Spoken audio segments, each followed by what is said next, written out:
Hi, my name is Amy Petkosik, and I am a Deputy Chief Counsel at Maryland Legal Aid. Welcome to Tenant Thursday. Today, let's discuss what you as a tenant should do if you receive court papers from your landlord. First, you should check to see what type of case is filed against you. To see what type of case was filed against you, look towards the top of the document.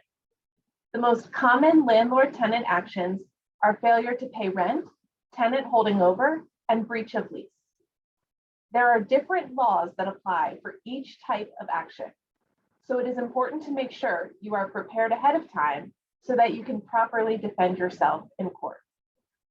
The complaint will say who is suing you, what you allegedly did wrong. It is crucial that you do not miss your court date, as that might be the only chance you have to present information to a judge. Failure to appear in court could lead to an eviction from where you are living. Usually, the trial date and time are located in the top right corner or in the bottom of the complaint. You can also search for your case online at Maryland Judiciary Case Search, except for failure to pay rent cases in some jurisdictions. If you as a tenant are being sued by your landlord for failure to pay your rent, some common defenses are proof of payment, lack of a license by the landlord in some jurisdictions, or improper demand for non-rent, such as water. For tenant holding over cases, you as the tenant could argue that the notice was improper.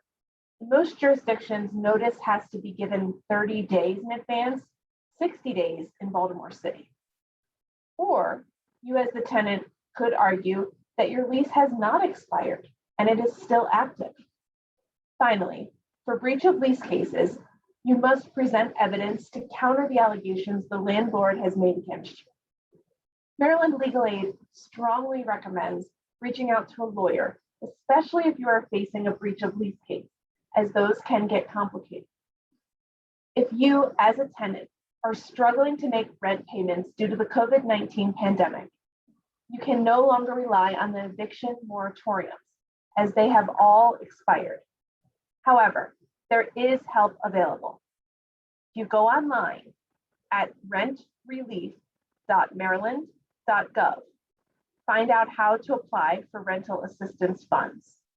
If you, the tenant, can show that you have begun the process of applying for this assistance, you might be able to present information to a judge to stop the eviction or delay the eviction. Thank you for listening to Tenant Thursdays this week. Please join us again next Thursday. And if you need assistance in court, please reach out www.mdlab.org to find the Maryland Legal Aid Office in your jurisdiction.